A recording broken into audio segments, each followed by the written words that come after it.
दोस्तों इस वीडियो में हम भारतीय अर्थव्यवस्था के टॉप 500 क्वेश्चन देखने वाले हैं।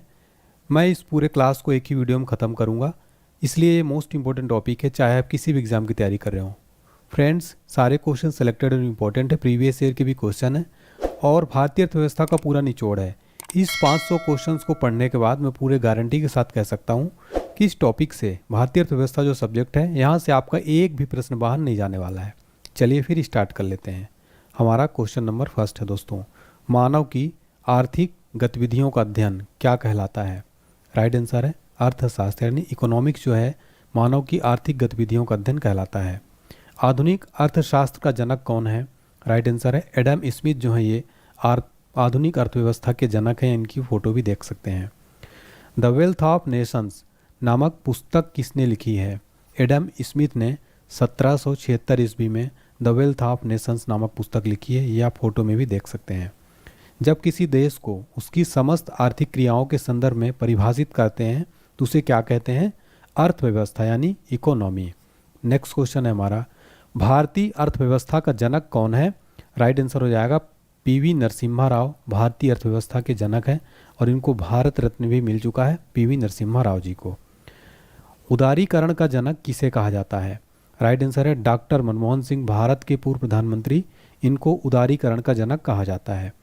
नेक्स्ट क्वेश्चन है, अर्थशास्त्र में नोबेल पुरस्कार पाने वाले पहले भारतीय अर्थशास्त्री कौन थे? तो अमर्त्य सेन थे साथियों, 1998 में इनको मिला था और इनको कल्याणकारी अर्थशास्त्र के लिए मिला था। ठीक है, तो आपको ये भी इनका क्षेत्र याद रखना है, कई बार डिटेल में पूछ लेता है किस क्षेत्र के लिए? कल्याणकारी अर्थशास्त्र के लिए।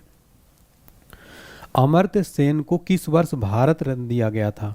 राइट आंसर है 1999 में अमर्त्य सेन को भारत रत्न दिया गया था। अर्थशास्त्र को कितने भागों में बांटा गया है? तो राइट आंसर है 2, यानी कि पहला है मैक्रो इकोनॉमिक्स यानी समष्टि अर्थशास्त्र, दूसरा है माइक्रो इकोनॉमिक यानी व्यष्टि अर्थशास्त्र। नेक्स्ट है, विश्व जीडीपी रैंकिंग सूची 2023 के अनुसार दुनिया की 5वीं बड़ी अर्थव्यवस्था किस देश की है? तो भारत जो है साथियों दुनिया की 5वीं सबसे बड़ी अर्थव्यवस्था है। राष्ट्रीय प्रतिदर्श सर्वेक्षण संगठन यानी नेशनल सैंपल सर्वे ऑर्गेनाइजेशन की स्थापना किस वर्ष हुई थी? 1950 में हुई थी। और देखिए फ्रेंड्स, ये आप NSSO का लोगो देख सकते हैं।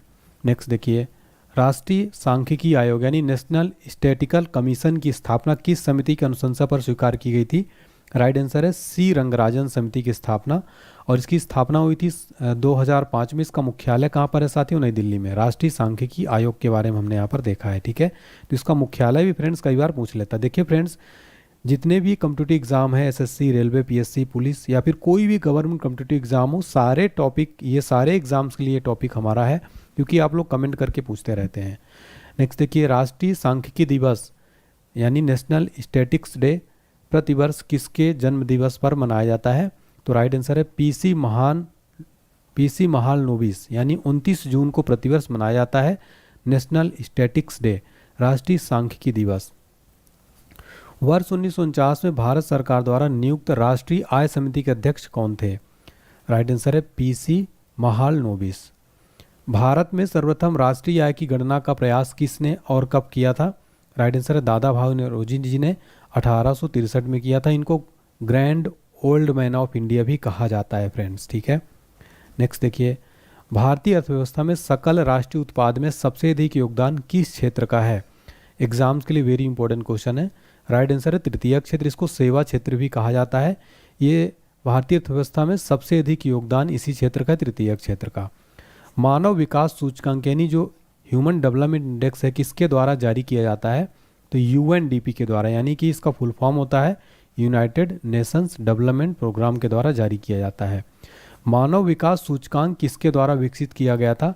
राइट आंसर है महबूब उल हक के द्वारा 1990 में इसको विकसित किया गया था, और ये पाकिस्तान के अर्थशास्त्री थे साथियों। ठीक है, बहुत प्रसिद्ध अर्थशास्त्री थे पाकिस्तान के। ठीक है, नेक्स्ट क्वेश्चन देखिए, अर्थशास्त्र की किस शाखा में किसी देश या विश्व की समस्त अर्थव्यवस्था और उनकी समस्याओं का अध्ययन किया जाता है? तो मैक्रो इकोनॉमिक्स यानी समष्टि अर्थशास्त्र। समष्टि अर्थशास्त्र को शुरू करने का श्रेय किसे जाता है? राइट आंसर है जॉन मेनार्ड कीन्स को समष्टि अर्थशास्त्र शुरू करने का श्रेय जाता है। थ्योरी ऑफ एम्प्लॉयमेंट और इंटरेस्ट एंड मनी नामक पुस्तक किसने लिखी? जॉन मेनार्ड किन्स, इन्होंने theory of employment and interest and money नामक पुस्तक लिखी है। नेक्स्ट क्वेश्चन है, poverty and un British rule in India नामक पुस्तक किसने लिखी है? दादा भाई नौरोजी जी के द्वारा poverty and un British rule in India नामक पुस्तक लिखी है। वेरी इंपॉर्टेंट क्वेश्चन है फ्रेंड्स, एग्जाम के लिए आपको इसको 5 स्टार मार्क कर लेना चाहिए। ये प्रश्न एग्जाम में बार बार डायरेक्ट पूछ लेता है।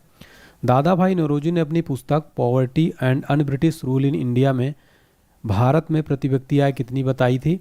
20 रुपये प्रति व्यक्ति। ठीक है, नेक्स्ट देखिए, भारत में राष्ट्रीय आय का आकलन करने वाली एजेंसी का नाम क्या है?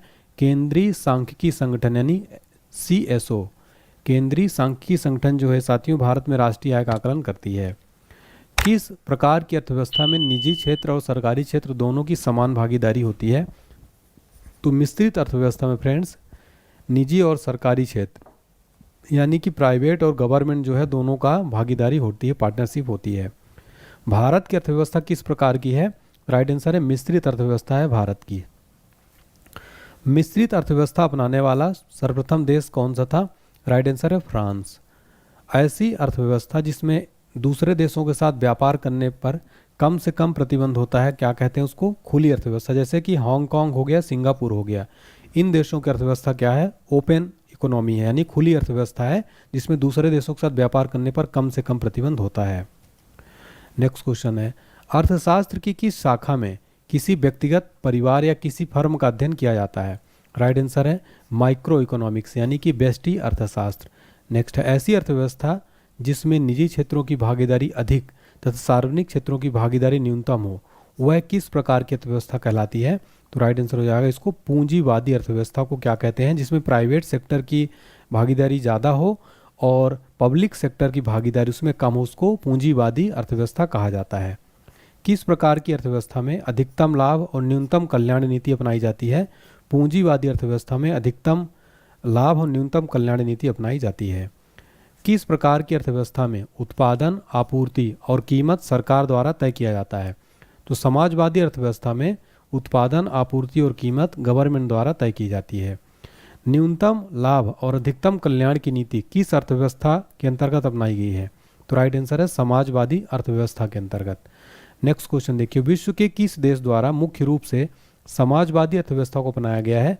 तो राइट आंसर हो जाएगा रूस के द्वारा जो है समाजवादी अर्थव्यवस्था को अपनाया गया। देखिए फ्रेंड्स, आप क्वेश्चंस का लेवल देख के समझ पा रहे होंगे कि क्वेश्चन कितने ज़्यादा इंपॉर्टेंट है ऑल एग्जाम के लिए। इसलिए मैं कह रहा हूँ कि इस वीडियो को अगर आप पूरा देख लेंगे तो आपका एक भी प्रश्न साथियों यहाँ से बाहर नहीं जाएगा। मैंने बहुत मेहनत करके पूरा अर्थशास्त्र का निचोड़ यहाँ पर रख दिया है। वह अर्थव्यवस्था जिसमें ना तो आयात और ना ही निर्यात होता है, कैसी अर्थव्यवस्था कहलाती है? बंद अर्थव्यवस्था। यानी जैसे कि उत्तर कोरिया जो हो गया साथियों, यहाँ पर तानाशाही शासन चलता है, यहाँ ना तो आयात होता है ना ही निर्यात होता है, इसको क्या कहते हैं? बंद अर्थव्यवस्था कहते हैं। नेक्स्ट देखिए, भारत की अर्थव्यवस्था की आर्थिक गतिविधियों को कितने क्षेत्रों में बांटा गया है? तो टोटल 3 क्षेत्रों में बांटा गया फ्रेंड्स। पहला है प्राथमिक क्षेत्र, दूसरा है द्वितीयक क्षेत्र और तीसरा है तृतीयक क्षेत्र। नेक्स्ट है, अर्थव्यवस्था का कौन सा क्षेत्र प्रत्यक्ष रूप से पर्यावरण पर निर्भर करता है? तो जो साथियों जो प्राथमिक क्षेत्र है ये पर्यावरण पर निर्भर करता है, जैसे कि भूमि, जल, वनस्पति, खनिज, कृषि, पशुपालन, मत्स्य पालन और खनन। नेक्स्ट देखिए, राष्ट्रीय योजना समिति यानी नेशनल प्लानिंग कमीशन का गठन किसके द्वारा किया गया था? राइट आंसर हो जाएगा सुभाष चंद्र बोस जी के द्वारा राष्ट्रीय योजना समिति का गठन किया गया था। देखिए फ्रेंड्स, इस वीडियो को आप लोग प्लीज़ लाइक कर दीजिएगा सारे बच्चे, और चैनल को सब्सक्राइब करके बेल आइकन प्रेस कर दीजिएगा ताकि आपको नोटिफिकेशन भी मिलता रहे बराबर हमारे चैनल का। ठीक है, नेक्स्ट देखिए, राष्ट्रीय विकास समिति का अध्यक्ष कौन होता है? राइट आंसर है जो भारत के प्रधानमंत्री होते हैं, और राष्ट्रीय विकास समिति यानी कि इसको NDC भी कहा जाता है, नेशनल डेवलपमेंट काउंसिल भी इसको कहा जाता है। ठीक है, तो इसका अध्यक्ष भारत का प्रधानमंत्री होता है। राष्ट्रीय विकास परिषद का गठन कब हुआ था? 6 अगस्त 1952 को राष्ट्रीय विकास परिषद का गठन हुआ था। देखिए फ्रेंड्स, बहुत ही इंपॉर्टेंट क्वेश्चन है ये। नियोजन विकास मॉडल को भारत में कब लागू किया गया? 1 अप्रैल 1951 को। नेक्स्ट है, अर्थव्यवस्था का कौन सा क्षेत्र वस्तुओं के विनिर्माण से संबंधित है? तो द्वितीयक क्षेत्र जो है साथियों ये वस्तुओं के विनिर्माण से संबंधित है। सभी प्रकार के उद्योगों का संबंध किस क्षेत्र से है? राइट आंसर है द्वितीयक क्षेत्र से, यानी जो लोहा उद्योग हो गया, इस्पात उद्योग हो गया, वस्त्र उद्योग हो गया, वाहन, इलेक्ट्रॉनिक्स आदि, ये क्या है साथियों, ये द्वितीय क्षेत्र में आते हैं। याद रखिएगा, प्रश्न यहाँ से बनते हैं। विभिन्न प्रकार की सेवाओं का उत्पादन अर्थव्यवस्था के किस क्षेत्र के अंतर्गत किया जाता है? तो तृतीय क्षेत्र के अंतर्गत। जैसे कि तृतीय क्षेत्र में क्या आता है साथियों? बीमा, बैंकिंग, चिकित्सा, शिक्षा, परिवहन, संचार, पर्यटन, ये सब क्या है? ये तृतीय क्षेत्र में आते हैं साथियों। तो यहाँ पर हमने प्राथमिक, द्वितीय और तृतीय क्षेत्र देख लिए हैं। आपको उम्मीद करता हूँ समझ में आ गया होगा। नेक्स्ट देखिए, मिश्रित अर्थव्यवस्था की संकल्पना किस अर्थशास्त्री के विचारों से प्रेरित है? तो जॉन मेनार्ड कीन्स। नेक्स्ट है, अर्थशास्त्र में नोबेल पुरस्कार प्राप्त करने वाले दूसरे भारतीय मूल के व्यक्ति कौन हैं? तो राइट आंसर है अभिजीत बनर्जी को 2019 में मिला था इनको। और पहले कौन थे? पहले अमर्त्य सेन थे साथियों। ठीक है। किस अर्थव्यवस्था में राष्ट्रीय आय और प्रति व्यक्ति आय एक निर्धारित स्तर से ऊपर पाई गई है? तो विकसित अर्थव्यवस्था में फ्रेंड्स राष्ट्रीय आय और प्रति व्यक्ति आय एक निर्धारित स्तर से ऊपर पाई जाती है। नेक्स्ट है, हस्तक्षेप का सिद्धांत यानी जो लेजिस फेयर का प्रतिपादन किसने किया था? एडम स्मिथ ने किया था। गांधीवादी अर्थव्यवस्था किस सिद्धांत पर आधारित है? तो ये साथियों न्यास सिद्धांत यानी ये जो है ट्रस्टीशिप पर आधारित है। नेक्स्ट है, समाजवादी अर्थव्यवस्था यानी कि सोशलिस्ट इकोनॉमी जो है साथियों, इसका जनक किसे माना गया है? कार्ल मार्क्स को समाजवादी अर्थव्यवस्था का साथियों जनक जो है माना गया है। नेक्स्ट क्वेश्चन है हमारा, भारतीय अर्थव्यवस्था के उदारीकरण का अग्रदूत किसको कहा जाता है? तो डॉक्टर मनमोहन सिंह को भारतीय अर्थव्यवस्था का उदारीकरण का अग्रदूत जो है कहा जाता है। फ्रेंड्स, किसी अर्थव्यवस्था में होने वाले मात्रात्मक परिवर्तन को क्या कहते हैं? तो राइट आंसर है आर्थिक समृद्धि। नेक्स्ट क्वेश्चन है, प्रति व्यक्ति समग्र उत्पादन और प्रति व्यक्ति भौतिक पूंजी में वृद्धि क्या दर्शाती है? तो आर्थिक समृद्धि को दर्शाती है। किसी भी देश के लिए आर्थिक समृद्धि का सबसे उपयुक्त मापदंड किसे माना जाता है? तो प्रति व्यक्ति वास्तविक आय को माना जाता है। नेक्स्ट है, भारतीय अर्थव्यवस्था ने किस वर्ष सर्वाधिक आर्थिक समृद्धि दर प्राप्त की थी? तो 2006 से 7 के बीच में 9.6% साथियों सर्वाधिक आर्थिक समृद्धि दर प्राप्त की थी। सकल घरेलू उत्पादन यानी जीडीपी में परिवर्तन की दर क्या कहलाती है? आर्थिक विकास दर यानी इकोनॉमिक डेवलपमेंट रेट।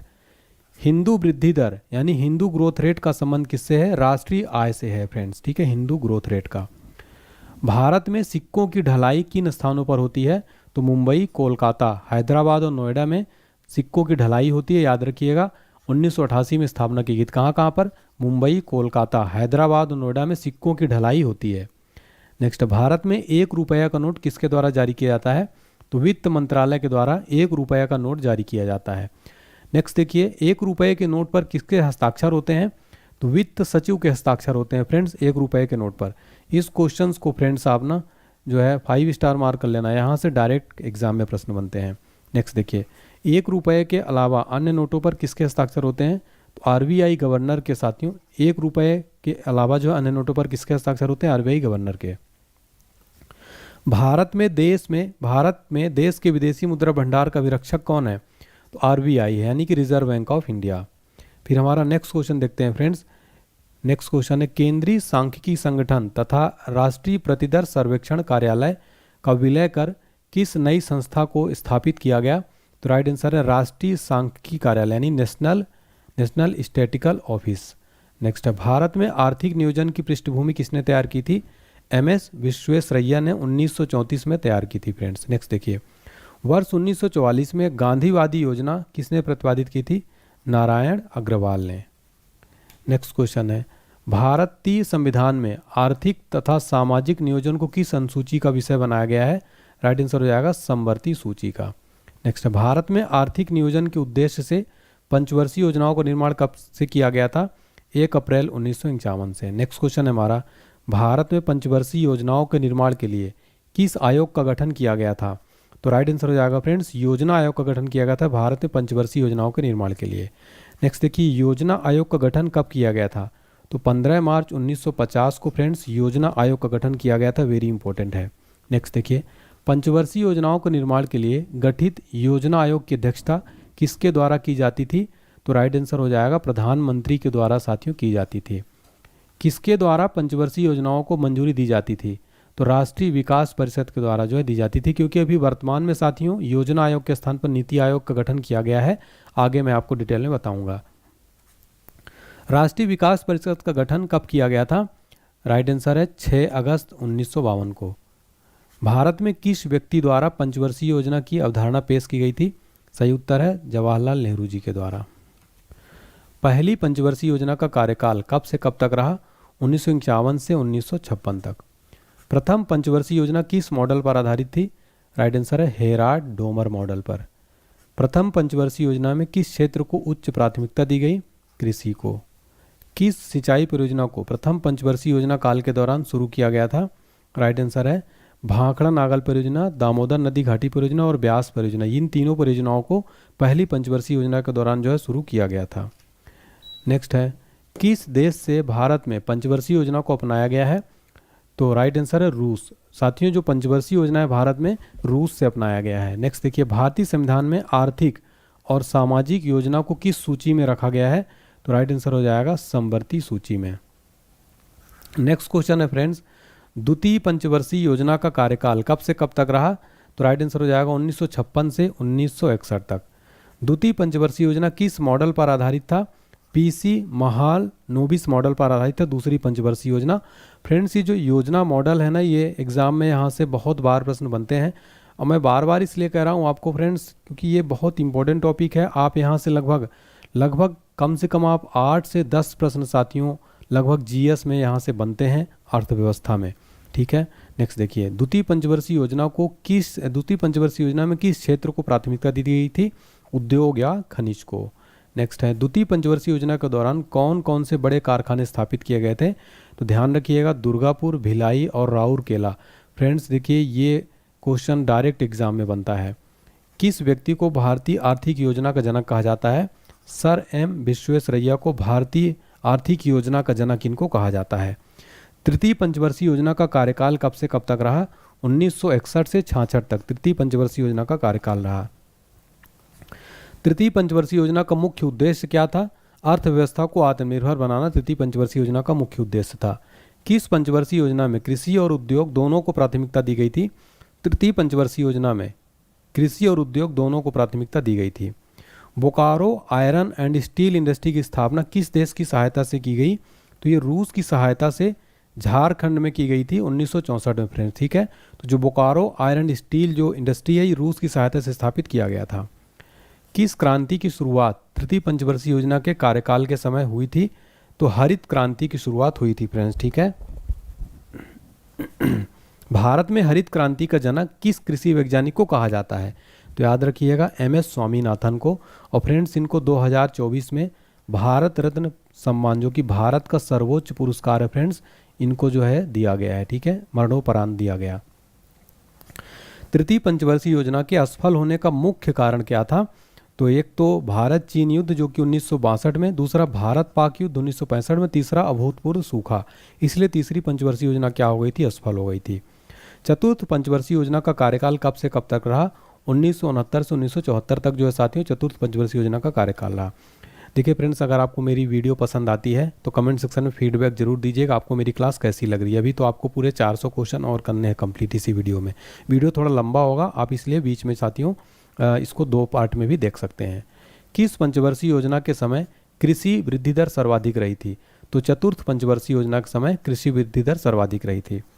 चतुर्थ पंचवर्षीय योजना में किस क्षेत्र को उच्च प्राथमिकता दी गई थी? तो राइट आंसर हो जाएगा मुद्रास्फीति को नियंत्रित करना और आर्थिक क्षेत्र में आर्थिक स्थिति में स्थिरता। चतुर्थ पंचवर्षीय योजना किस मॉडल पर आधारित थी? तो डीआर गाडगिल मॉडल पर आधारित थी चौथी पंचवर्षीय योजना। किस क्रांति का प्रारंभ चतुर्थ पंचवर्षीय योजना के कार्यकाल में हुआ था? श्वेत क्रांति यानी ऑपरेशन फ्लड। गरीबी उन्मूलन तथा आत्मनिर्भरता की प्राप्ति किस पंचवर्षीय योजना का मुख्य उद्देश्य था? तो पांचवी पंचवर्षीय योजना का मुख्य उद्देश्य क्या था साथियों? मुख्य उद्देश्य था गरीबी उन्मूलन तथा आत्मनिर्भरता की प्राप्ति। फ्रेंड्स ये क्वेश्चन आप दिमाग में बिल्कुल बैठा लेना, 5 स्टार। ये डायरेक्ट प्रश्न पूछता है किस पंचवर्षीय योजना में गरीबी उन्मूलन का लक्ष्य था? तो आपको याद रखना है पांचवी पंचवर्षीय योजना। पांचवी पंचवर्षीय योजना का कार्यकाल कब से कब तक रहा? राइट आंसर 1974 से 1978 तक। छठी पंचवर्षीय योजना का कार्यकाल कब से कब तक रहा? 1980 से 1985 तक। तो ये भी आपको फ्रेंड्स जो है याद रखना है, ठीक है। नेक्स्ट देखिए, छठी पंचवर्षीय योजना का मुख्य उद्देश्य क्या था? तो गरीबी उन्मूलन और रोजगार में वृद्धि, ठीक है।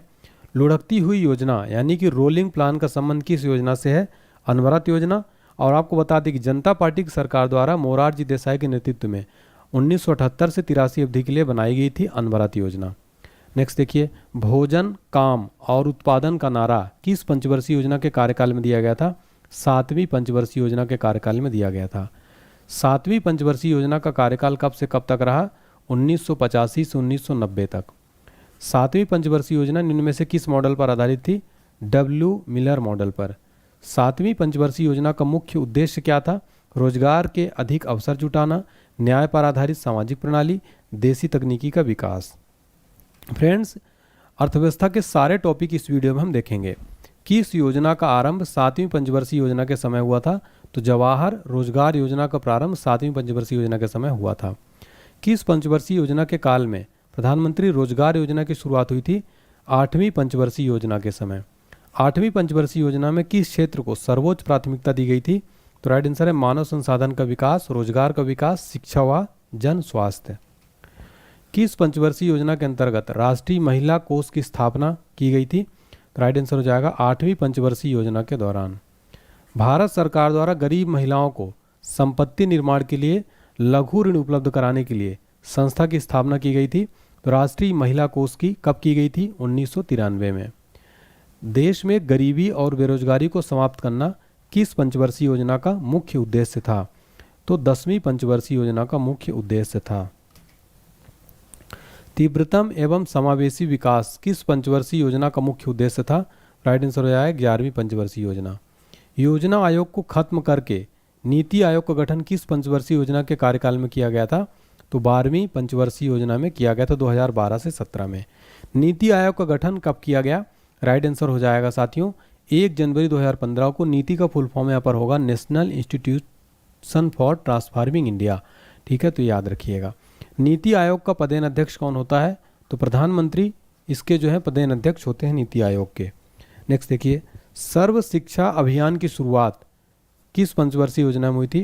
राइट आंसर हो जाएगा 9वीं पंचवर्षीय योजना में सर्व शिक्षा अभियान की शुरुआत हुई थी और 1997 से 2002 के बीच में। नेक्स्ट देखिए, नाबार्ड तथा एग्जिम बैंक की स्थापना किस पंचवर्षीय योजना कार्यकाल के समय हुई? 6ठी पंचवर्षीय योजना के समय 1980 से 85 के दौरान हुई थी। भारत में सर्वप्रथम कागजी मुद्रा यानी पेपर मनी की शुरुआत किस वर्ष की गई? राइट आंसर है 1862 में भारत में सर्वप्रथम कागजी मुद्रा यानी पेपर मनी की शुरुआत हुई थी, यानी नोट प्रचलन हुआ था। विदेशी मुद्रा जिसमें त्वरित प्रवास की प्रवृत्ति यानी क्विक माइग्रेशन ट्रेंड होती है, ऐसी मुद्रा क्या कहलाती है? गर्म मुद्रा यानी हॉट मनी। स्मार्ट मनी या प्लास्टिक मनी शब्द का प्रयोग किसके लिए किया जाता है? तो क्रेडिट या डेबिट कार्ड के लिए। बिटकॉइन क्रिप्टो करेंसी का प्रचलन किसने शुरू किया था? तो सातोशी नाकामोतो ने साथियों ये बिटकॉइन क्रिप्टो करेंसी का प्रचलन शुरू किया था। भारतीय रुपया किस वर्ष तक 16 आनों में विभाजित था? 1957 तक। आरबीआई द्वारा जारी नोटों में कुल कितनी भाषाओं का प्रयोग किया जाता है? टोटल 17 भाषाएं होती है फ्रेंड्स। ये क्वेश्चन एसएससी एग्जाम में बहुत बार पूछा गया है। वह मुद्रा जिसका वास्तविक एवं अंकित मूल्य बराबर हो उसे क्या कहते हैं? प्रामाणिक मुद्रा। प्रामाणिक मुद्रा यानी कि स्टैंडर्ड मनी। विशेष आहरण अधिकार यानी स्पेशल ड्राइविंग राइट्स किस प्रकार की मुद्रा का उदाहरण है?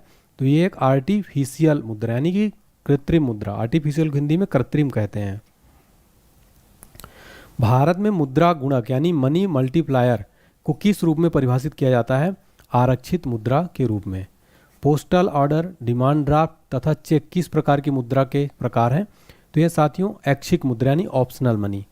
मुद्रा प्रसार यानी करेंसी एक्सपेंशन से क्या तात्पर्य है? तो अर्थव्यवस्था में ऊंची कीमतों का होना, मुद्रा प्रसार, ठीक है। नेक्स्ट देखिए, वर्ष 2020 तक एक वैश्विक डिजिटल करेंसी लिब्रा तथा एक डिजिटल वॉलेट कैलिब्रा जारी करने की घोषणा किसने की थी? तो फेसबुक जो कंपनी इसने किया था। फेसबुक का भी नया नाम हो गया है मेटा। क्या हो गया है? मेटा। तो ये भी आपको याद रखना है। भारत में मुद्रा और साख का नियंत्रण किसके द्वारा किया जाता है? आरबीआई यानी कि भारतीय रिजर्व बैंक के द्वारा, रिजर्व बैंक ऑफ इंडिया, ठीक है। तो ये याद रखिएगा। सर्वप्रथम आधुनिक बैंकिंग का विकास किस देश में हुआ था? इटली में हुआ था। भारतीय रिजर्व बैंक की स्थापना किस वर्ष हुई थी? तो राइट आंसर हो जाएगा 1935 में। भारत में केंद्रीय बैंक की स्थापना का प्रथम प्रयास किस आयोग ने किया था? राइट आंसर है चैम्बरलिन आयोग, वर्ष 1914 में। इंपीरियल बैंक ऑफ इंडिया को स्थापना किस वर्ष की गई थी? 1921 में। भारतीय रिजर्व बैंक को कितने मूल्य तक के करेंसी नोट छापने का अधिकार प्राप्त है? तो 10,000 तक। आरबीआई के प्रथम गवर्नर कौन थे? सर ओसवान स्मिथ आरबीआई के प्रथम गवर्नर थे। विश्व की 5वीं ऐसी मुद्रा जिसका अपना प्रतीक यानी सिंबल है तो भारतीय रुपया। ये आप जो देख रहे हैं साथियों, ये क्या है? ये भारतीय रुपया का सिंबल है। भारतीय रुपया का प्रतीक चिन्ह किसके द्वारा डिजाइन किया गया है? उदय कुमार ने किया था 2010 में। साथियों, भारतीय रुपया का जो प्रतीक चिन्ह ये जो आप देख रहे हैं, ये रुपया का प्रतीक चिन्ह, इसको डिजाइन किसने किया था? उदय कुमार ने। नरसिम्हन समिति का संबंध किससे है? बैंकिंग संरचना के सुधारों से। भारत में व्यावसायिक बैंकों द्वारा साख सृजन यानी क्रेडिट क्रिएशन का नियंत्रण कौन करता है? भारतीय रिजर्व बैंक आरबीआई। भारतीय रिजर्व बैंक का मुख्यालय कहाँ स्थित है? राइट आंसर है मुंबई में। भारत में केंद्रीय बैंक और बैंकों का बैंक किसे कहा जाता है? आरबीआई को कहा जाता है। भारत में सिक्के जारी करने तथा नियंत्रित करने का कार्य कौन करता है? आरबीआई। प्रथम क्षेत्रीय ग्रामीण बैंक यानी रीजनल रूरल बैंक की स्थापना किस वर्ष की गई थी? 1975 में। भारत का प्रथम निजी बैंक कौन था? राइट आंसर हो जाएगा इलाहाबाद बैंक, जो भारत का साथियों पहला प्राइवेट बैंक था। ठीक है ना, तो ये भी आपको याद रखना है। नेक्स्ट देखिए, वाणिज्य पत्र यानी कॉमर्शियल पेपर किसके लिए साख का स्रोत है? कारपोरेट उद्योग। इंद्रधनुष योजना का संबंध किससे है? तो बैंकों में वित्तीय सुधार से। आरबीआई भारतीय रिजर्व बैंक का लेखा वर्ष यानी अकाउंटिंग ईयर की अवधि है 1 जुलाई से 30 जून। वर्ष 2008 में वित्तीय क्षेत्रों में सुधार हेतु जिस समिति का गठन किया गया था उसके अध्यक्ष कौन थे? रघुराम राजन। वाणिज्यिक बैंक किस सूची के अंतर्गत आते हैं? संघ सूची के अंतर्गत आते हैं। विश्व का प्रथम केंद्रीय बैंक कौन सा था? तो ये था स्वेरिजेस रिक्स बैंक, यानी स्वीडन में था ये। इसकी स्थापना हुई थी 1668 में। साथियों, ये विश्व का पहला केंद्रीय बैंक था। इसका नाम है स्वेरिजेस रिक्स बैंक। नेक्स्ट देखिए, भारतीय रिजर्व बैंक के प्रथम भारतीय गवर्नर कौन थे? सीडी देशमुख थे। इनका कार्यकाल 1943 से 1949 तक था। आरबीआई किस प्रणाली के तहत करेंसी नोट जारी करता है? तो नियत न्यूनतम आरक्षण प्रणाली के तहत जो है आरबीआई नोट जारी करता है। भारतीय रिजर्व बैंक को कुल कितना रिजर्व कोष अपने पास रखना होता है? सही उत्तर है 200 करोड़ का जो है कुल रिजर्व कोष अपने पास रखना होता है। किस आयोग की सिफारिश पर आरबीआई की स्थापना की गई थी? हिल्टन यंग आयोग की स्थापना पर आरबीआई की सिफारिश की गई थी फ्रेंड्स। नेक्स्ट क्वेश्चन देखते हैं हमारा, भारतीय रिजर्व बैंक का राष्ट्रीयकरण किस वर्ष किया गया? 1 जनवरी 1949 को आरबीआई का राष्ट्रीयकरण किया गया था। आरबीआई के राष्ट्रीयकरण के समय गवर्नर कौन थे? तो सीडी देशमुख जो हैं, ये आरबीआई के राष्ट्रीयकरण के समय कौन थे गवर्नर? सीडी देशमुख। आरबीआई का राष्ट्रीयकरण 1 जनवरी 1949 को किया गया। सीडी देशमुख का कार्यकाल कब से कब तक था? 11 अगस्त 1943 से 30 जून 1949 तक। कोई भी बैंक अपनी शाखा का स्थानांतरण किसकी अनुमति के बिना नहीं कर सकता? तो आरबीआई की अनुमति के बिना नहीं कर सकता है। भारत के विदेशी व्यापार से संबंधित आंकड़े किसके द्वारा एकत्रित और प्रकाशित किए जाते हैं? तो आरबीआई के द्वारा। पंजाब नेशनल बैंक की स्थापना किस वर्ष की गई थी? 1894 में की गई थी पंजाब नेशनल बैंक की स्थापना। भारत का पहला व्यापारिक बैंक कौन सा था? जनरल बैंक ऑफ इंडिया, 1786 में स्थापना की गई थी। बैंक ऑफ हिंदुस्तान की स्थापना किस वर्ष की गई थी? 1790 में। भारतीयों द्वारा प्रबंधित सीमित दायित्व का प्रथम भारतीय बैंक कौन सा था? अवध कॉमर्शियल बैंक, 1881 में स्थापना हुई थी। पूर्ण रूप से भारतीयों द्वारा प्रबंधित बैंक कौन सा था? पंजाब नेशनल बैंक था, पीएनबी। पूर्ण रूप से भारतीयों द्वारा प्रबंधित बैंक था ये। ठीक है, नेक्स्ट है, बैंक ऑफ बंगाल की स्थापना कब हुई थी? 1806 में। बैंक ऑफ बॉम्बे की स्थापना कब हुई थी? 1840 में। बैंक ऑफ मद्रास की स्थापना कब हुई? 1843 में। किन 3 बैंकों को मिलाकर इंपीरियल बैंक ऑफ इंडिया की स्थापना की गई थी? Bank of Bengal, Bank of Bombay, Bank of Madras. 1 जुलाई 1955 से में राष्ट्रीयकरण के उपरांत इंपीरियल बैंक ऑफ इंडिया को किस नाम से जाना गया? State bank of India. ये याद रखिएगा फ्रेंड्स। ठीक है, तो इंपीरियल बैंक ऑफ इंडिया को जो राष्ट्रीयकरण हुआ था उसके बाद से इसको एसबीआई कहा जाने लगा। नेक्स्ट है, किस वर्ष 8 क्षेत्रीय बैंकों का राष्ट्रीयकरण करके स्टेट बैंक ऑफ इंडिया का सहायक दर्जा दिया गया? 1959 में।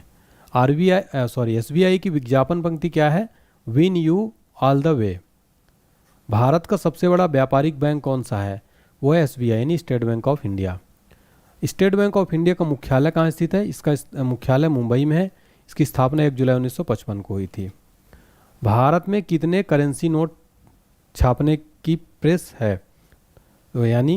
तो ये 4 है टोटल। एक देवास मध्य प्रदेश में, दूसरा नासिक महाराष्ट्र में, तीसरा मैसूर कर्नाटक में, चौथा साल्वोनी पश्चिम बंगाल में। ठीक है, तो करेंसी नोट छापने की कहाँ कहाँ पर है ये ध्यान रखिएगा। Dewas Madhya Pradesh, Nashik, Mysore, Salboni Paschim Bangal. Simply click credit card योजना किस बैंक द्वारा शुरू की गई? एसबीआई। भारत में प्रथम महिला बैंक की स्थापना कब और कहाँ की गई थी? 19 नवंबर 2013 को मुंबई में की गई भारत में प्रथम महिला बैंक। भारत के किस बैंक ने सबसे पहले चीन में अपनी शाखा स्थापित की थी? तो एसबीआई यानी स्टेट बैंक ऑफ इंडिया ने। भारत में पहला इस्लामिक बैंक कहाँ स्थापित किया गया था? कोच्चि, केरला में। प्रथम बैंक क्रेडिट कार्ड कब और किस देश द्वारा निर्मित किया गया था? बैंक ऑफ अमेरिका द्वारा 1959 ईस्वी में। भारत के किस व्यावसायिक बैंक यानी कॉमर्शियल बैंक ने सबसे पहले चलती फिरती एटीएम, मोबाइल एटीएम सेवा शुरुआत किया था? तो आईसीआई बैंक ने साथियों, आईसीआईसीआई बैंक ने कॉमर्शियल बैंक था जो पहला चलता फिरता एटीएम चालू किया था। क्षेत्रीय ग्रामीण बैंक यानी रीजनल रूरल बैंक की स्थापना कब हुई थी? 2 अक्टूबर 1975 में। नाबार्ड की स्थापना कब हुई थी? 1982 में। नाबार्ड का फुल फॉर्म होता है national bank for agriculture and rural development. NABARD का मुख्यालय कहाँ स्थित है? मुंबई में स्थित है। बैंकों के पूंजी पर्याप्तता यानी कैपिटल एडेक्वेसी के मापन के लिए किस अंतर्राष्ट्रीय मानक का प्रयोग किया जाता है? बेसल मानक। किस समिति की अनुशंसा पर नाबार्ड यानी राष्ट्रीय कृषि ग्रामीण विकास बैंक की स्थापना की गई थी? शिव रमन सिंह समिति की सिफारिश पर किया गया था 1982 में। ग्रामीण अवसंरचना विकास कोष यानी रूरल इंफ्रास्ट्रक्चर डेवलपमेंट फंड का संचालन कौन करता है? राइट आंसर हो जाएगा नाबार्ड। नेक्स्ट क्वेश्चन है दोस्तों, किस समिति की अनुशंसा पर भारत में जोखिम परिसंपत्तियों के 9% न्यूनतम पूंजी पर्याप्तता यानी मिनिमम कैपिटल एडेक्वेसी का प्रावधान किया गया है? नरसिम्हन समिति।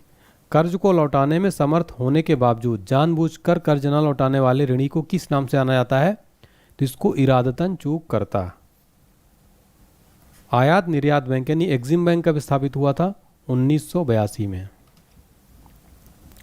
बैंकों में जमा राशि बढ़ने पर मुद्रा आपूर्ति पर क्या प्रभाव पड़ता है?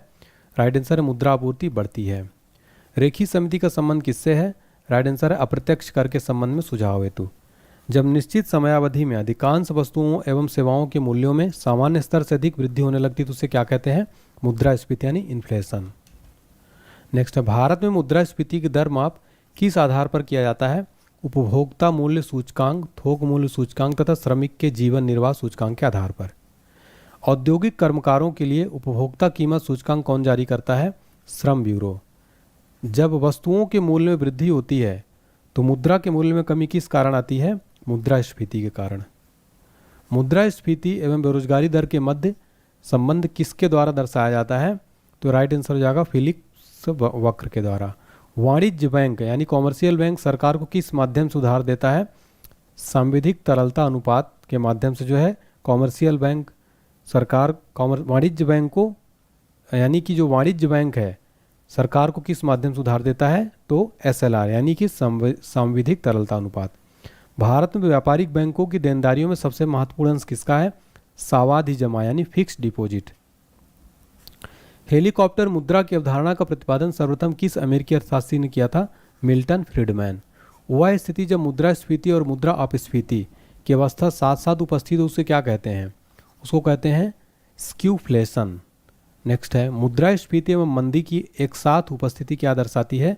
गतिहीन स्फीति। ऋण की सीमाओं में परिवर्तन करना साख नियंत्रण की किस रीति के प्रयोग के द्वारा संभव है? तो गुणात्मक साख नियंत्रण यानी कि इसको कहते हैं क्वालिटेटिव क्रेडिट कंट्रोल। वस्तुओं एवं सेवाओं के सामान्य कीमत स्तर में सतत गिरावट किस कारण होती है? तो अविस्फीति के कारण।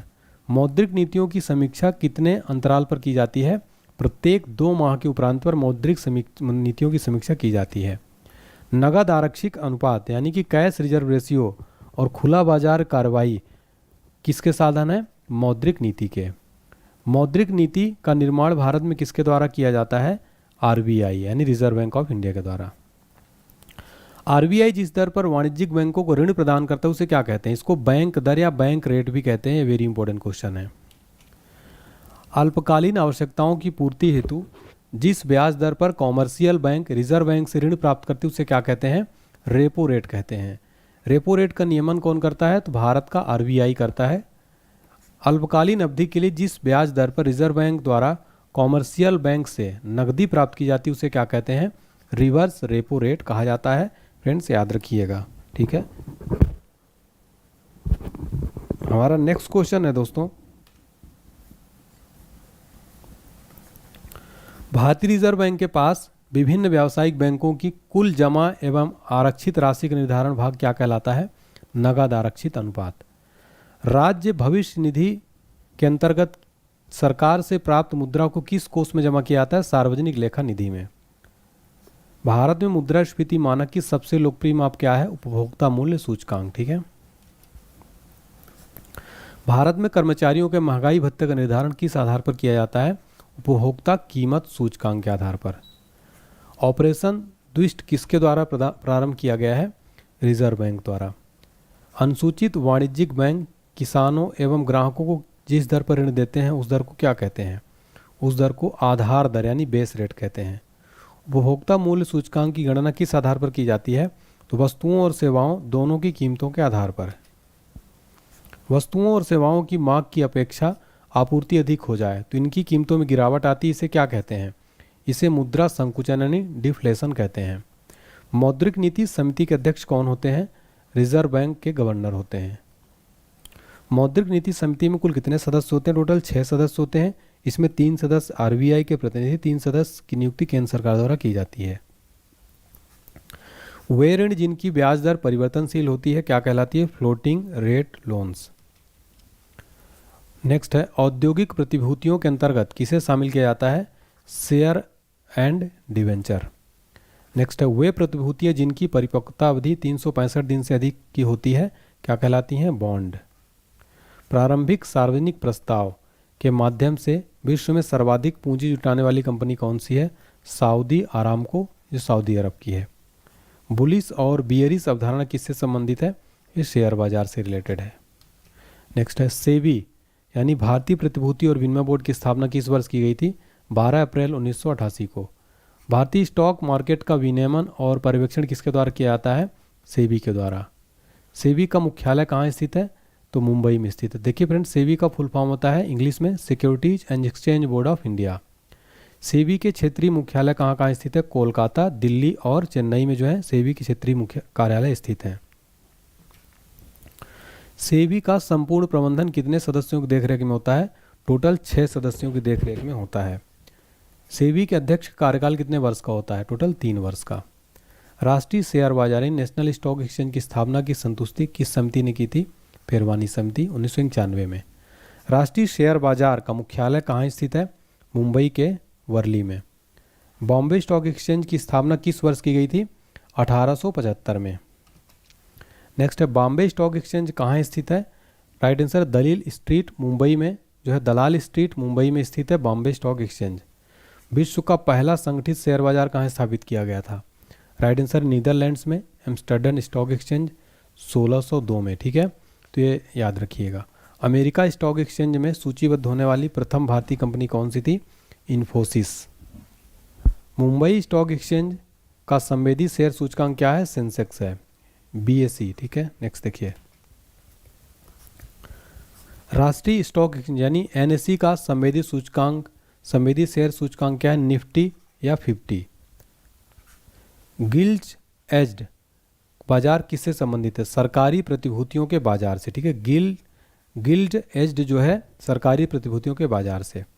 सार्वजनिक वितरण प्रणाली के अंतर्गत केंद्रीय निर्गम मूल्य निर्धारण हेतु किस समिति का गठन किया गया था? KR वेणुगोपाल समिति। कोई बाजार क्रेता बाजार कब कहलाता है? जब मांग से पूर्ति अधिक होती है। भारत के विनिवेश आयोग के प्रथम अध्यक्ष कौन थे? GV रामकृष्ण। ऐसे लोग जो द्वितीयक बाजार की अपेक्षा प्राथमिक बाजार में निवेश करना पसंद करते हैं क्या कहलाते हैं? स्टैक। मुद्रा बाजार का नियमन और नियंत्रण किसके द्वारा किया जाता है? RBI के द्वारा।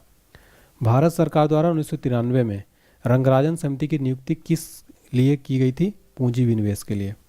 भारतीय जीवन बीमा निगम की स्थापना कब की गई थी? 1 सितंबर 1956 को। किसान क्रेडिट कार्ड योजना कब प्रारंभ की गई थी? वर्ष 1998 से 99 में। RN मल्होत्रा समिति का संबंध किस क्षेत्र से है? बीमा क्षेत्र से। साख निर्धारण के संबंध में भारत की सबसे पुरानी क्रेडिट रेटिंग संस्था कौन सी है? क्रिसिल है, वर्ष 1987 में स्थापना हुई थी। पूंजी बाजार तथा उद्योग जगत में प्रतिष्ठित एवं बड़ी कंपनियों को किस नाम से जाना जाता है? ब्लू चिप कंपनी के नाम से जाना जाता है। कौन सी एकमात्र कंपनी है जो भारत में भारतीय डिपॉजिटरी रसीद के रूप में सूचीबद्ध है? तो वो है स्टैंडर्ड कैरेक्टर बैंक। ठीक है, स्टैंडर्ड चार्टर्ड बैंक। ठीक है, स्टैंडर्ड चार्टर्ड बैंक। नेक्स्ट देखिए, भारतीय पूंजी बाजार घोटाले की पुनर्वृत्ति को रोकने के लिए भारत सरकार ने किसे नियामक शक्तियां यानी रेगुलेटरी पावर सौंपी है? सेबी को। जापान स्टॉक एक्सचेंज का अंश मूल्य सूचकांक क्या है? निक्की। न्यूयॉर्क स्टॉक एक्सचेंज मूल्य सूचकांक क्या है? Dough Jones. कोस्पी किस देश का स्टॉक एक्सचेंज का मूल्य सूचकांक है? दक्षिण कोरिया का है। इटली स्टॉक एक्सचेंज का मूल्य सूचकांक क्या है? मिबलेट। फ्रांस के स्टॉक एक्सचेंज का संवेदी सूचकांक क्या है? CAC। ब्राजील के स्टॉक एक्सचेंज का संवेदी सूचकांक क्या है? बोवेस्पा। भारत में सर्वप्रथम आयकर कब लगाया गया था? 24 जुलाई 1860 में। भारत में प्रत्येक वर्ष किस दिन आयकर दिवस यानी इनकम टैक्स डे मनाया जाता है? 24 जुलाई को मनाया जाता है। सरकारी व्यय को नियंत्रित करने वाला कौन सा मंत्रालय है? वित्त मंत्रालय। कृषि आयकर सर्वप्रथम कब लगाया गया था? 1938 में, बिहार में। शराब पर उत्पाद कर यानी एक्साइज ड्यूटी किसके द्वारा लगाया गया था? राज्य सरकार के द्वारा। संशोधित मूल्य वर्धित कर यानी रिवाइज्ड वैल्यू एडेड टैक्स का संबंध किससे है? उत्पाद कर से। भारत में सबसे पहले मूल्य वर्धित कर लागू करने वाला राज्य कौन सा है? हरियाणा है फ्रेंड्स। वर्ष 2005 में सबसे पहले इसने वैल्यू एडेड टैक्स लगाया था यानी वैट। भारत सरकार के बजट में न्यूनतम वैकल्पिक कर यानी मैट का समावेश कब किया गया था? वर्ष 1996-97 में। जब आय में वृद्धि होने के साथ उस पर लगने वाले कर की दर में वृद्धि हो तो उसे कौन सी प्रणाली कहते हैं? प्रगतिशील प्रणाली कहते हैं। भारत में आयकर की शुरुआत किसने की थी? तो जेम्स विल्सन ने की थी। निगम कर यानी कॉर्पोरेट टैक्स किस पर लगाया जाता है? घरेलू एवं विदेशी दोनों कंपनियों पर लगाया जाता है। आयात निर्यात पर लगाए जाने वाले कर को किस नाम से जाना जाता है? सीमा कर यानी कस्टम ड्यूटी। आयकर अधिनियम की धारा 88 के अंतर्गत कर छूटों को समाप्त करने के लिए अनुशंसक की समिति ने की थी? केलकर समिति। भारतीय राष्ट्रीय राजमार्ग प्राधिकरण national highway authority of India के वित्त का प्रमुख स्रोत क्या है? उपकर यानी सेस। किसी विशेष उद्देश्य की पूर्ति के लिए कर आधार पर लगाया गया अन्य कर क्या कहलाता है? उपकर। सेवा कर, बिक्री कर, उत्पाद कर तथा सीमा शुल्क किस कर श्रेणी के अंतर्गत आते हैं? अप्रत्यक्ष कर यानी इनडायरेक्ट टैक्स।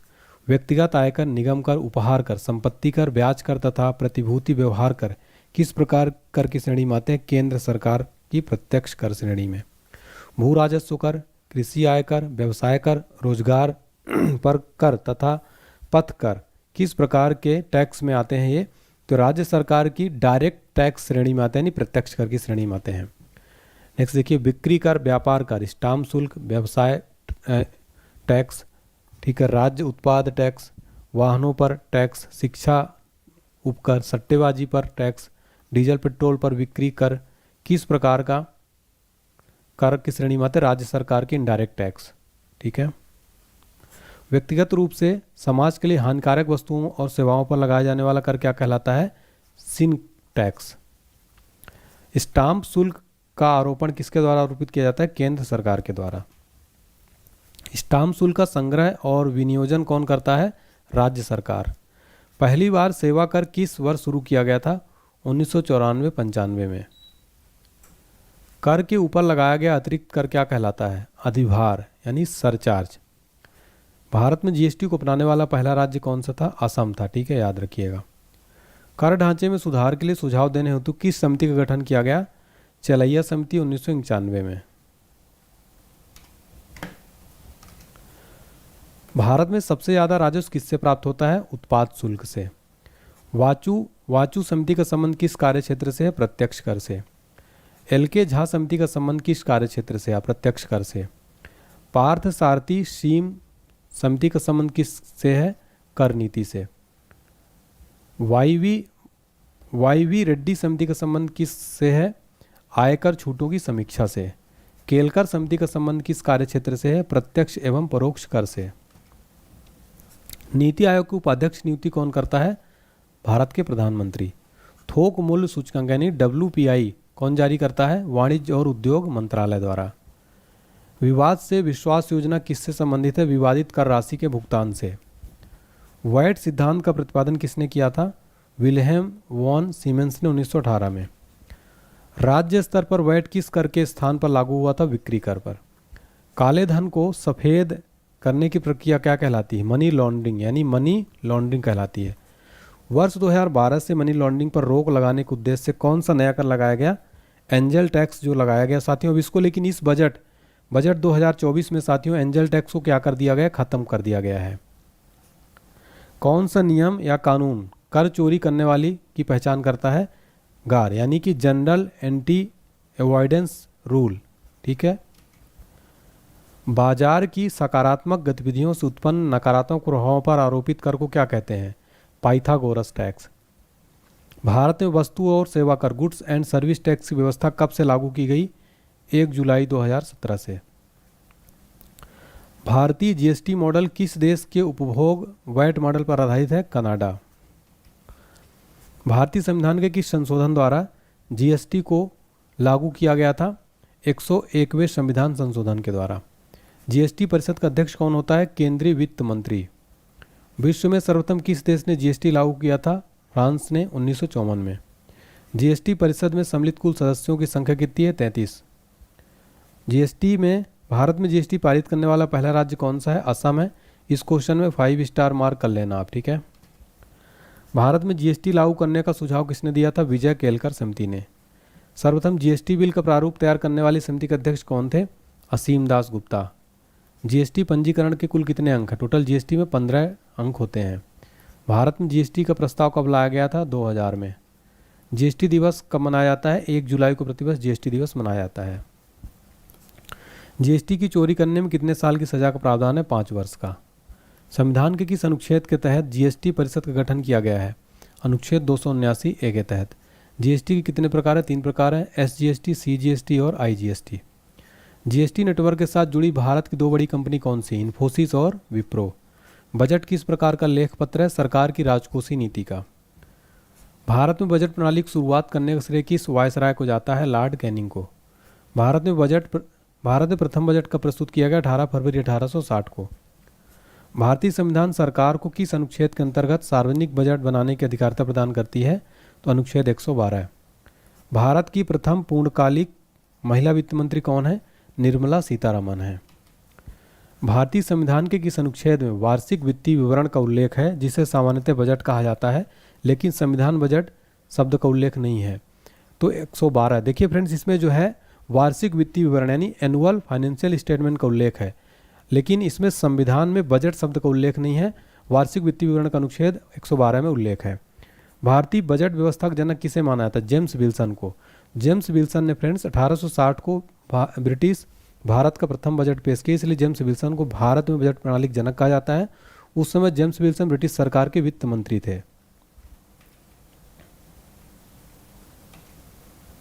नेक्स्ट देखिए, केंद्रीय वित्तीय बजट संसद में किसके द्वारा पेश किया जाता है? वित्त मंत्री के द्वारा। गणतंत्र भारत का प्रथम बजट किसने पेश किया? जॉन मथाई ने पेश किया था। आपको बता दें साथियों, ब्रिटिश भारत का प्रथम बजट 7 अप्रैल 1860 को जेम्स विल्सन ने पेश किया था। स्वतंत्र भारत का प्रथम बजट 26 नवंबर 1947 को RK शनमुखम शेट्टी ने पेश किया था। वहीं गणतंत्र भारत का सर्वप्रथम बजट 28 फरवरी 1950 को जॉन मथाई ने पेश किया था। तो फ्रेंड्स, ये आपको जो तीनों जो मैंने आपको यहाँ पर पॉइंट समझाए हैं, इनको आप समझ लीजिए, नोट कर लीजिए। बजट शब्द का अर्थ क्या होता है? चमड़े का थैला। भारत में शून्य आधारित बजट सर्वप्रथम किसने प्रस्तुत किया था? राजीव गांधी जी ने। शून्य आधारित बजट का जनक किसे माना जाता है? पीटर ए पायर को। राजकोषीय घाटा की अवधारणा किस समिति ने प्रस्तुत किया था? सुखमय चक्रवर्ती समिति ने 1985 में। रेल बजट को आम बजट के साथ प्रस्तुत करने की अनुशंसा किस समिति ने की थी? विवेक देवराय समिति ने। भारत में सर्वाधिक बार बजट पेश करने वाले वित्त मंत्री कौन थे? मोरारजी देसाई हैं, 10 बार इन्होंने पेश किया है। निष्पादन बजट की अवधारणा की किस देश से ली गई है? संयुक्त राज्य अमेरिका से। भारत में आर्थिक समीक्षा यानी इकोनॉमिक सर्वे को तैयार करने के लिए कौन उत्तरदायी है? तो इकोनॉमी सर्वे जो है वित्त मंत्री इसको पेश करते हैं। ठीक है, लेकिन यहाँ पर साथियों याद रखिएगा, जो मूलतः जो तैयार करता है वो मुख्य आर्थिक सलाहकार जो है तैयार करते हैं। ठीक है, नेक्स्ट देखिए, सरकार की आय व्यय ऋण तथा करारोपण से संबंधित क्रियाएं क्या कहलाती हैं? राजकोषीय नीति यानी फिस्कल पॉलिसी। भारत में राजकोषीय नीति को कौन निर्धारित करता है? वित्त मंत्रालय। भारत में दीर्घकालीन राजकोषीय नीति की घोषणा किसके द्वारा की गई थी? विश्वनाथ प्रताप सिंह के द्वारा। ऐसे वे जिनके परिणाम स्वरूप अर्थव्यवस्था में पूंजी या संपत्ति का सृजन नहीं होता क्या कहलाते हैं? राजस्व व्यय। राजकोषीय घाटे में ब्याज भुगतान घटाने पर प्राप्त प्रतिफल को किस घाटे की संज्ञा दी जाती है? प्राथमिक घाटा। किसी वित्तीय वर्ष में जब कुल राजस्व प्राप्तियां कुल राजस्व व्यय से कम हो तो उसे क्या कहा जाता है? राजस्व घाटा यानी रेवेन्यू डिफिसिट। राजस्व घाटे में से पूंजी परिसंपत्तियों के सृजन हेतु अनुदान को घटाने पर क्या प्राप्त होता है? प्रभावी राजस्व घाटा। प्रभावी राजस्व घाटा किसके द्वारा प्रस्तुत किया जाता है? लोक लेखा समिति के द्वारा। संसद में बजट संबंधी प्रक्रिया के विषय में मांग की गई राशि को 1 रुपया करने की नीति को क्या कहा जाता है? नीति कटौती प्रस्ताव यानी पॉलिसी कट प्रपोजल। नेक्स्ट है, वित्तीय वर्ष 1973-74 के लिए पेश किए गए आम बजट को क्या कहा गया?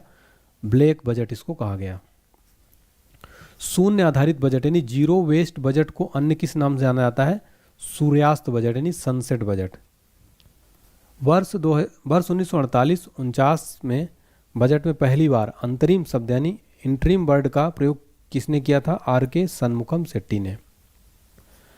भारतीय संविधान में कृषि को किस सूची के अंतर्गत रखा गया है? राज्य सूची के अंतर्गत 7वीं अनुसूची में। ठीक है, केंद्रीय बागवानी संस्थान कहाँ स्थित है? नागालैंड में स्थित है केंद्रीय बागवानी संस्थान।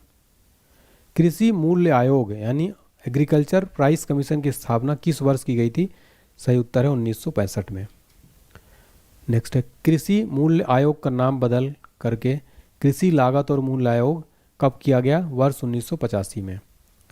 कृषि लागत और मूल्य आयोग द्वारा न्यूनतम समर्थन मूल्य संतुष्टि वर्ष में कितनी बार की जाती है? सही आंसर है 2 बार। कृषि लागत और मूल्य आयोग का मुख्यालय कहाँ स्थित है? नई दिल्ली में। राष्ट्रीय कृषि अनुसंधान प्रबंधन अकादमी का मुख्यालय कहाँ स्थित है? हैदराबाद में।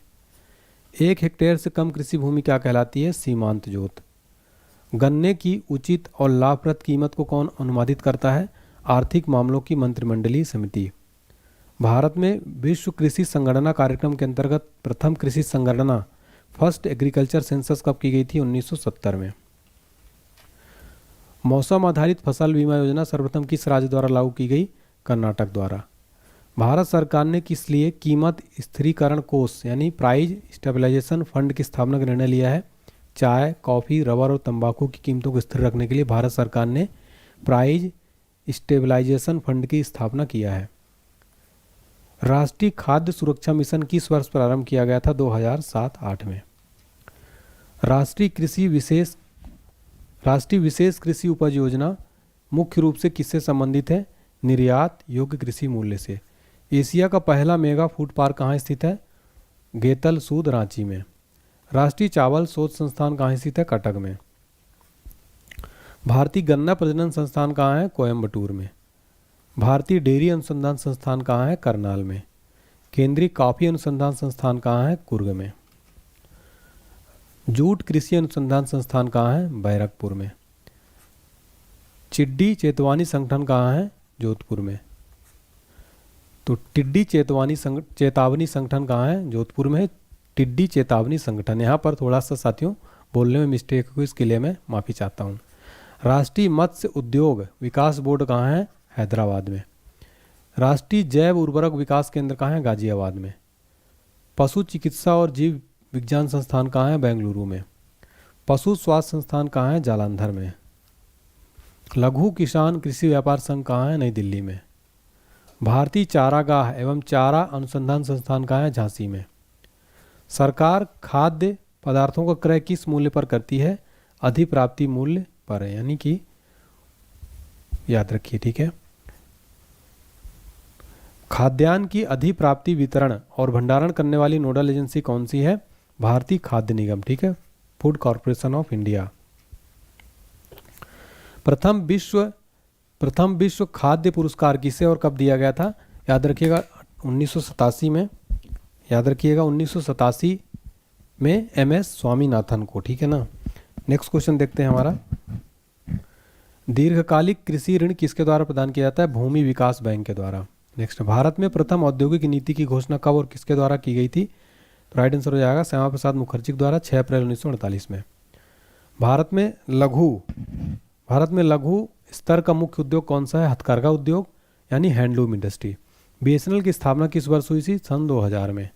कागज विनिर्माण उद्योग के लिए प्रसिद्ध कौन से स्थान है? तो यमुनानगर, गुवाहाटी तथा बल्लारपुर। मेक इन इंडिया कार्यक्रम का लोगो क्या है? शेर।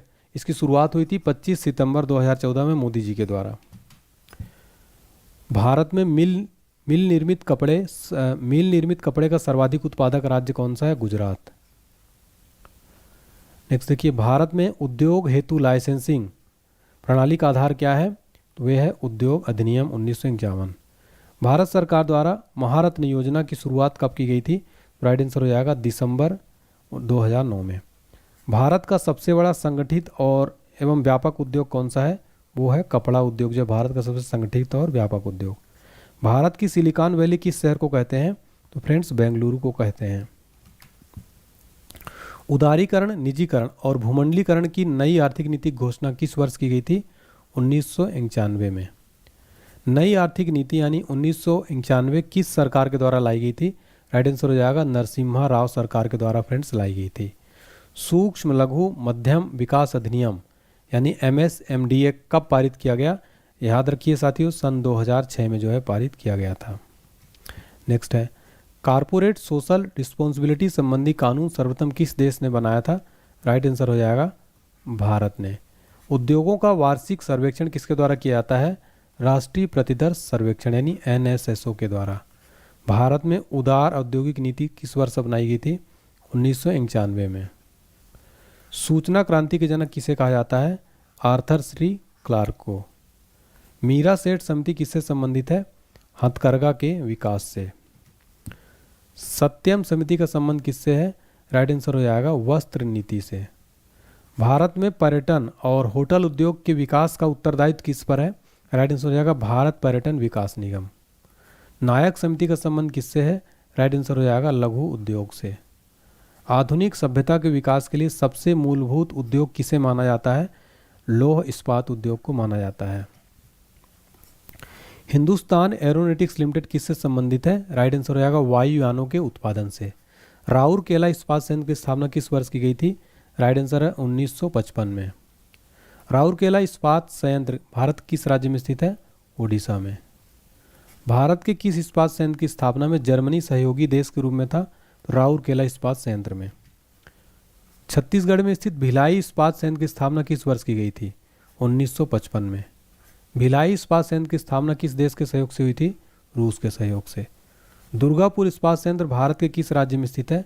पश्चिम बंगाल में। स्थापना हुई थी 1955 में। दुर्गापुर इस्पात संयंत्र की स्थापना किस देश के सहयोग से हुई थी? याद रखिए ब्रिटेन। फ्रेंड्स, ये सारे क्वेश्चन जितने करा रहा हूँ इस्पात संयंत्र वाले बहुत इंपॉर्टेंट है, एग्जाम में जरूर पूछा जाता है, ये कंट्री पूछ लेता है इनकी, तो ये डायरेक्ट प्रश्न बनते हैं फ्रेंड्स, डायरेक्ट, ठीक है। नेक्स्ट देखिए, झारखंड में स्थित बोकारो इस्पात संयंत्र की स्थापना किस वर्ष की गई थी? 1964 में। बोकारो इस्पात संयंत्र की स्थापना किस देश के सहयोग से हुई थी? रूस। भारत में गरीबी को किस रूप में परिभाषित किया जाता है? कैलोरी प्रति प्राप्ति से। भारत में निर्धनता के स्तर पर आकलन किस आधार पर किया जाता है? परिवार का उपभोग व्यय। ग्रामीण क्षेत्रों में कितनी कैलोरी प्राप्त न कर सकने वाले व्यक्ति को निर्धनता रेखा के नीचे माना जाता है? 2400 कैलोरी। शहरी क्षेत्रों में कितनी कैलोरी प्राप्त न कर सकने वाले व्यक्ति को निर्धनता रेखा से नीचे माना जाता है? 2100 कैलोरी। दांडेकर रथ फार्मूला किससे संबंधित है? गरीबी के माप से। वर्तमान समय में भारत में गरीबी रेखा निर्धारण किसके द्वारा किया जाता है? राइट आंसर है नीति आयोग के द्वारा किया जाता है। आय के वितरण की विषमता के माप की सर्वाधिक प्रचलित विधि कौन सी है? वो है गिनी गुणांक। गिनी गुणांक को किसने और कब विकसित किया था? कोरेडो गिनी ने 1912 में। लॉरेंज वक्र को किसने और कब विकसित किया था? मैक्स ओ लॉरेंज ने 1905 में।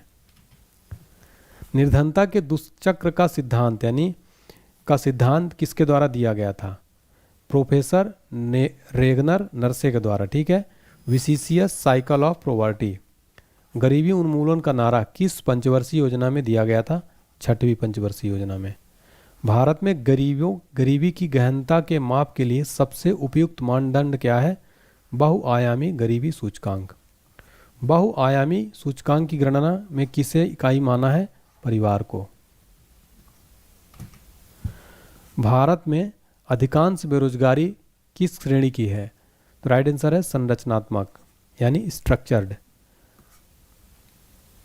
बंधुआ मजदूरी उन्मूलन अधिनियम कब पारित किया गया था? 1975 में। भारत में परिवार नियोजन कार्यक्रम किस वर्ष प्रारंभ किया गया? 1952 में। अत्यधिक कुपोषण के कारण किस राज्य को भारत का इथोपिया कहा जाता है? तो मध्य प्रदेश को। राष्ट्रीय सामाजिक सहायता कार्यक्रम का उद्देश्य क्या? अत्यधिक गरीबों हेतु वृद्धा पेंशन। तेंदुलकर समिति का संबंध किससे है? तो गरीबी से है। योजना आयोग ने किस वर्ष में तेंदुलकर समिति बनाई थी? 2004 में। तेंदुलकर समिति ने भारत में गरीबी रेखा के नीचे कितनी जनसंख्या के अनुमान का आकलन किया था? 37.2%। गरीबी क्षमताओं का अभाव है, यह कथन किसका है? प्रोफेसर अमर्त्य सेन का। विश्व बैंक की रिपोर्ट के अनुसार भारत में 50% से अधिक निर्धन किन 4 राज्यों में निवास करते हैं? तो इन 4 राज्यों बिहार, यूपी, एमपी और उड़ीसा। भारत में सामुदायिक विकास के मुख्य निर्माता किसे माना जाता है? सुरेश कुमार को।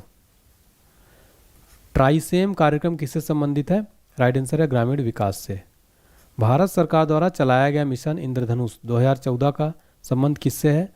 तो बच्चों और गर्भवती महिलाओं के टीकाकरण से। जीवन की भौतिक गुणवत्ता यानी फिजिकल क्वालिटी का सर्वाधिक उपयुक्त आकलन किस पर आधारित है? शिशु मृत्यु दर तथा साक्षरता। प्रथम स्वास्थ्य नीति घोषणा कब हुई थी? 1983 में। राष्ट्रीय ग्रामीण स्वास्थ्य मिशन किस पंचवर्षीय योजना में प्रारंभ किया गया था? 10वीं। प्रधानमंत्री जनधन योजना का मुख्य उद्देश्य क्या था? वित्तीय समावेश को प्रोत्साहन। प्राथमिक शिक्षा के सार्वभौमिकरण के लिए सर्व शिक्षा अभियान किस वर्ष प्रारंभ किया गया था? 2001 में। हरित विकास यानी ग्रीन डेवलपमेंट पुस्तक के लेखक कौन है? WM Adams. UIDAI यानी Unique Identification Authority of India योजना के अंतर्गत पहला आधार गांव कौन सा है? थेम्बली, महाराष्ट्र। इको मार्क प्रमाण पत्र किन भारतीय उत्पादों को दिया जाता है? पर्यावरण के प्रति मैत्रीपूर्ण हो। मध्याह्न भोजन हेतु प्रबंध तथा वित्तीय व्यवस्था किसके द्वारा की जाती है? राइट आंसर है शिक्षा मंत्रालय के द्वारा। भारत में अक्षय पात्र फाउंडेशन का संबंध किसके वितरण से है? प्राथमिक विद्यालयों में मध्याह्न भोजन वितरण। सामान्य संतुलित सिद्धांत किसने प्रतिपादित किया था? लियोन वालरस ने 1874 फ्रांसीसी अर्थशास्त्री थे। ऑपरेशन ब्लैक बोर्ड यानी ऑपरेशन ब्लैक बोर्ड किससे संबंधित है? प्राथमिक शिक्षा से। भारत में शिक्षित बेरोजगारों का सर्वाधिक प्रतिशत किस राज्य में है? केरल में है। लोक नायक जयप्रकाश नारायण के जन्म दिवस पर किस योजना को प्रारंभ किया गया था? सांसद आदर्श ग्राम योजना को कब किया गया? 11 अक्टूबर 2014 में। विकसित देशों में किस प्रकार की बेरोजगारी पाई जाती है? राइट आंसर हो जाएगा चक्रीय बेरोजगारी। चक्री तथा घर्षण बेरोजगारी पाई जाती है विकसित देशों में। ठीक है। नेक्स्ट देखिए, सरकारी स्तर पर सर्वप्रथम परिवार नियोजन कार्यक्रम किस देश में अपनाया गया था? भारत में। जब कुल उत्पादित स्थिर होता है तो सीमांत उत्पादन कितना होगा? 0। एनर्जी स्टैटिक्स नामक रिपोर्ट कौन प्रकाशित करता है? केंद्रीय सांख्यिकी संगठन। वैश्विक भुखमरी सूचकांक यानी ग्लोबल हंगर इंडेक्स रिपोर्ट के मुख्य घटक क्या हैं? अल्पपोषण, शिशु वृद्धि रोधन तथा शिशु मृत्यु दर। इंडियाज इकोनॉमिक क्राइसिस नामक पुस्तक की रचना किसने की? डॉक्टर विमल जालान ने। मराकेश संधि किससे संबंधित? दृष्टिबाधित लोगों की शिक्षा से। विश्व उपभोक्ता अधिकार दिवस कब मनाया जाता है? 15 मार्च को प्रतिदिवस मनाया जाता है। पिछड़े देशों के लिए रोलिंग प्लान का सुझाव किसने दिया था? गुन्नार मिर्डल ने। ई चौपाल नामक ग्रामीण विपणन तंत्र किसने प्रारंभ किया था? आईटीसी यानी इंटरनेशनल ट्रेड सेंटर ने। भारतीय उद्यमिता विकास संस्थान कहाँ स्थित है? यानी Indian Institute of Entrepreneurship Development, Ahmedabad, Gujarat में। प्लानिंग एंड द पुअर नामक पुस्तक के लेखक कौन है? बी.एस. मिन्हास। अर्थशास्त्र का प्रथम नोबेल पुरस्कार किसे और कब दिया गया था? जॉन टिनबर्गेन को 1969 में। अर्थशास्त्र का नोबेल पुरस्कार प्राप्त करने वाले पहले भारतीय अर्थशास्त्री कौन थे? अमर्त्य सेन थे, 1998 में इनको मिला था। भारतीय पेटेंट कानून कब लागू हुआ? 1972 में लागू हुआ था। विश्वव्यापी महामंदी द ग्रेट डिप्रेशन कब हुई थी? 1929 में। पूंजी का संग्रहण यानी द एक्यूमुलेशन ऑफ कैपिटल नामक पुस्तक के लेखक कौन है? John Robinson. अर्थशास्त्र की पुस्तक द थ्योरी ऑफ इनकम के लेखक कौन है? J.M.. Keynes. Principle of economics नामक पुस्तक के लेखक कौन है? Alfred Marshall. एडम स्मिथ की पुस्तक द वेल्थ ऑफ नेशंस किस वर्ष प्रकाशित हुई थी? 1776 में। आर्थिक विकास के क्षेत्रक दृष्टिकोण सेक्टर थेसिस के प्रतिपादक कौन थे? फिशर और क्लार्क। तातीपाका तेल शोधन कारखाना किस राज्य में स्थित है? आंध्र प्रदेश में। बर्गसन मापदंड किससे संबंधित है? कल्याण अर्थशास्त्र से। डिजिटल इंडिया कार्यक्रम की शुरुआत कब हुई थी? 21 अगस्त 2014 से। प्रधानमंत्री जन धन योजना कब शुरू हुआ था? 28 अगस्त 2014 से। स्वच्छ भारत मिशन की योजना की शुरुआत कब हुई थी? 2 अक्टूबर 2014 से। फास्टैग योजना कब शुरू हुई? 31 अक्टूबर 2014 से। मिशन इंद्रधनुष टीकाकरण ये कब शुरू हुआ? 25 दिसंबर 2014 से। बेटी बचाओ बेटी पढ़ाओ योजना कब शुरू हुआ? 22 जनवरी 2015 से। सुकन्या समृद्धि योजना कब शुरू हुई? 22 जनवरी 2015 से। प्रधानमंत्री कौशल विकास योजना कब शुरू हुई? 20 फरवरी 2015 से। प्रधानमंत्री सुरक्षा बीमा योजना कब शुरू हुई? 9 मई 2015 से। अटल पेंशन योजना कब शुरू हुई? 9 मई 2015 से। स्मार्ट सिटी परियोजना कब शुरू हुई? 25 जून 2015 से। स्टार्टअप इंडिया योजना कब शुरू हुई? 16 जनवरी 2016 से। प्रधानमंत्री उज्ज्वला योजना कब शुरू हुई? 1 मई 2016 से। नमामि गंगे योजना कब शुरू हुई?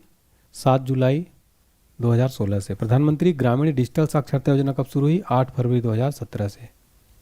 गरीबी भारत छोड़ो अभियान कब शुरू हुआ? 11 अक्टूबर 2017 से। समग्र शिक्षा मिशन अभियान कब शुरू हुआ? 1 अप्रैल 2018 से। आयुष्मान भारत योजना कब शुरू हुआ? 25 सितंबर 2018 से। आत्मनिर्भर भारत योजना कब शुरू हुआ? 12 मई 2020 से। किसान सम्मान निधि योजना कब शुरू हुआ? 1 फरवरी 2019 से। कृषि को उद्योग का दर्जा सर्वप्रथम किस राज्य ने कब और कब दिया था? तो महाराष्ट्र ने 1997 में। विश्व की सर्वाधिक सहकारी संस्थाएं किस देश में है? भारत में है। भारत का सर्वाधिक नगरीकरण राज्य कौन सा है? गोवा है। भारत में डीजल इंजन बनाने वाला पहला कारखाना कहाँ पर खोला गया था? सतारा, महाराष्ट्र में 1932 में। कृष्ण कार्तिक का संबंध किससे है? खनिज तेल में आत्मनिर्भरता से। भारत में पहली स्वर्ण रिफाइनरी कहाँ स्थापित की गई थी? सिरपुर, महाराष्ट्र में। बिग पुश थ्योरी किसने दी थी? आर रॉडन ने। भारत में मोटर वाहनों का सर्वाधिक निर्यात किस बंदरगाह से किया जाता है? जवाहरलाल नेहरू बंदरगाह। राष्ट्रीय किसान आयोग नेशनल कमीशन ऑफ फार्मर का गठन कब किया गया था? 2004 में एम एस स्वामीनाथन की अध्यक्षता में। स्वामीनाथन को भारत में हरित क्रांति के जनक कहा जाता है, आप सबको पता होगा। भारतीय अर्थव्यवस्था का पायनियर किसे कहा जाता है? डॉक्टर मनमोहन सिंह को। आपको बता दें डॉक्टर मनमोहन सिंह को भारतीय अर्थव्यवस्था का पायनियर या भारतीय अर्थव्यवस्था का उदारीकरण का दूत कहा जाता है, क्योंकि भारतीय अर्थव्यवस्था में उदारीकरण वर्ष 1995 में शुरू हुआ था। उस समय डॉक्टर मनमोहन सिंह भारत के वित्त मंत्री थे। तो फ्रेंड्स, हमने यहाँ पर टोटल 500 प्लस क्वेश्चन किए। 13 क्वेश्चन मैंने आपको एक्स्ट्रा कराया क्योंकि ये भी इंपॉर्टेंट थे, तो मैंने सोचा 500 प्लस भी करा देता हूँ बच्चों का, जिससे कि एक भी प्रश्न बाहर ना जाए। उम्मीद करता हूँ आपको ये वीडियो पसंद आई होगी, मेरी मेहनत पसंद आई होगी। तो पसंद आई है अगर मेरी मेहनत तो लाइक कर दें वीडियो को, चैनल को सब्सक्राइब जरूर कर दें साथियों। साथ में जो बेल आइकन है उसको प्रेस कर दें ताकि आपको रेगुलर नोटिफिकेशन मिलता रहे। और एक कमेंट सेक्शन में फीडबैक दीजिएगा कि आपको अगर मेरी मेहनत अच्छी लग रही है, लगता है कि सर ने मेहनत किया है, तो ज़रूर कमेंट करके हौसला बढ़ाइएगा। और फ्रेंड्स, सामान्य विज्ञान जीके जीएस का हमारे पास 5000 ऑनलाइनर पीडीएफ अवेलेबल है। अगर आपको चाहिए तो आप इस व्हाट्सएप नंबर पर हमें कांटेक्ट कर सकते हैं 7067567024 पर। बहुत बहुत धन्यवाद। और एग्ज़ाम दे के आइएगा फ्रेंड्स। अगर आपके एग्ज़ाम में यहाँ से बहुत क्वेश्चन आएंगे, मुझे उम्मीद है, तो एग्ज़ाम देने के बाद कमेंट करके ज़रूर बताइएगा आपके एग्ज़ाम में यहाँ से कितने प्रश्न बने थे। ठीक है साथियों, बहुत बहुत धन्यवाद। Thank you so much.